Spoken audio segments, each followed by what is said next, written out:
আবু হুরায়রা রাদিয়াল্লাহু তাআলা আনহু বলেন, রাসূল সাল্লাল্লাহু আলাইহি সাল্লাম বলেছেন, সালাসুন মুহলিকাতুন ওয়া সালাসুন মুনজিয়াতুন, তিনটি কাজে মানুষ বেঁচে যায়, তিনটি কাজে মানুষ ধ্বংস হয়ে যায়।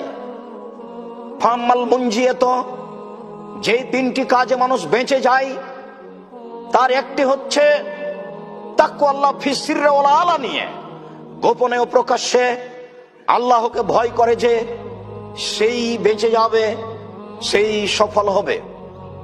দুই, অলিকতিসাদ ফিল ফাকরে ওয়াল গিনা, খরচে যে মধ্যম পন্থা অবলম্বন করে, অর্থ সম্পদ বেশি হলেও খরচ মধ্যম পন্থাই করতে হবে, অর্থ সম্পদ কম হলেও কমের গতিতে মধ্যম পন্থায় খরচ অবলম্বন করতে হবে, তাহলে সে সফল হবে। অকাউলুল হক ফির রেজা ওয়াস সাখা,